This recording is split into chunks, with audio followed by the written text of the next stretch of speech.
s'est entouré des siens, dans sa résidence de campagne située à Auton, Loir-et-Cher, que l'ancien président de la République Valéry Giscard d'Estaing est décédé, le 2 décembre 2020, avait annoncé la Croix.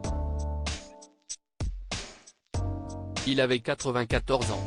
Celui qui avait pris la suite de Georges Pompidou, mort 2 ans avant la fin de son mandat présidentiel, à la tête du pays, avait mis en place une technique infaillible, afin d'échapper au paparazzi, a récemment rapporté Le Point.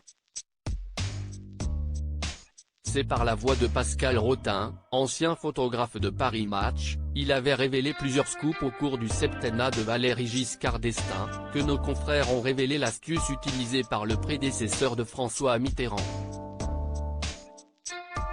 Il se ruait vers nous et se collait à quelques centimètres de l'objectif.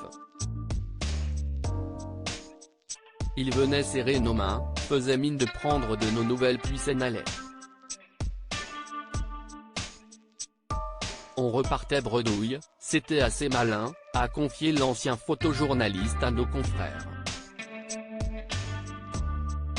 Supérieur à Valéry Giscard d'Estaing, découvrez son hôtel particulier. L'ancien plus jeune président de la République Valéry Giscard d'Estaing avait 48 ans, lorsqu'il a remporté l'élection présidentielle anticipée en 1974.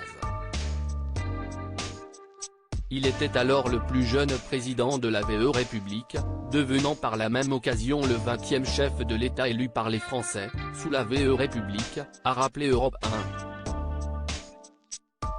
Ce record a été battu par Emmanuel Macron, élu en 2017, alors qu'il était âgé de 40 ans.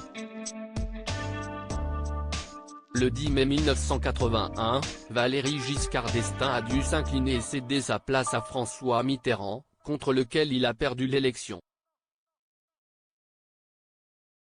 À ce sujet, il avait écrit dans son livre Le pouvoir et la vie, paru en 2006, « Je n'avais jamais imaginé la défaite.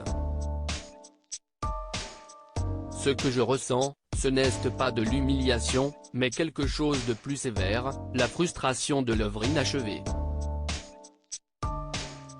Article écrit en collaboration de 6 médias Crédit Photo, Olivier Borde.